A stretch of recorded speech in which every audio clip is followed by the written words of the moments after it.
huge development. We did not get a chance to address it in depth this morning. I wanted to take a crack at it today. Apollo Pappas joins us. He's the host for Tina Peters' show, where Tina Peters is incarcerated in a maximum security prison, women's prison in Colorado. Apollo, so last night, I think it was, Polis put out, I think, a tweet and went through kind of this long detail of why he was thinking of granting clemency or a pardon. I think that Tina Peters used an example of some other person. The Hill newspaper, the leading political newspaper up on Capitol Hill, kind of the center-left paper there, has a huge article about it, particularly focused on the blowback that Polis is going to get from the left. Get us up to speed. What is happening? The president has given her a federal pardon, but so far hasn't been able to effectuate it. I know a lot of people in this audience, you guys, we had the Tina Peters 500, I think, 15 days ago or 16 days ago.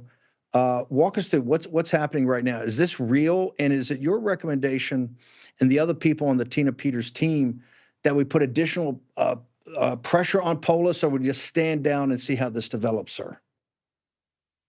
Well, thank you, Steve. And I mean, Polis is in a bit of a difficult position because, as his own post called out, there is a glaring discrepancy between the justice, if you call it that was applied to Tina Peters and his friend Sonia. But there's a bigger gap there than most people realize, and that the news states, because you have multiple sentences where Tina was given 3 charges for one misrepresentation of the liar Jerry Woods versus Sonia. It is very real.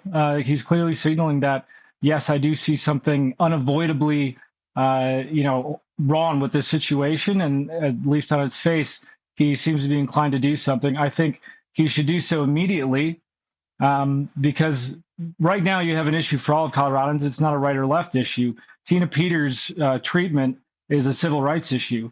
And the biggest glaring discrepancy, in addition to multiple charges being accounted for Tina Peters versus one for Sonia, is that Tina Peters' actions actually stemmed from her carrying out her sworn duty as clerk of Mesa County. So she was preserving election records that her image showed the Secretary of State, Jenna Griswold, who is currently calling for Polis not to grant her clemency in any way, deleted them with her trusted build. So it's very real. I hope that Polis does do so immediately and doesn't wait. The optics that he might face from some of those who have been brainwashed or are afraid of the Tina Peters story because of what she actually did is going to be dwarfed by the message it's going to send if he waits on this. There's no reason for him to, and he does have policy for the governor's office regarding clemency.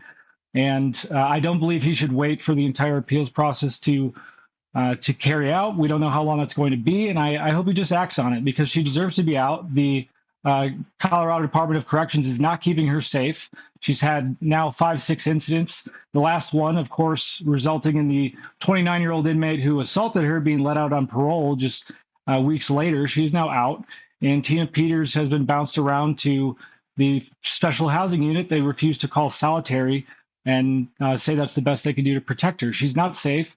They're not making the situation any better, and they're not solving the problem. So Tina Peters shouldn't be there in the first place, and this would be a good step for Jared Polis to do the obvious right thing and show Coloradans that there's some semblance of sanity. And his own words, describe exactly that. So I hope he has the courage to just do what he should have done a while ago.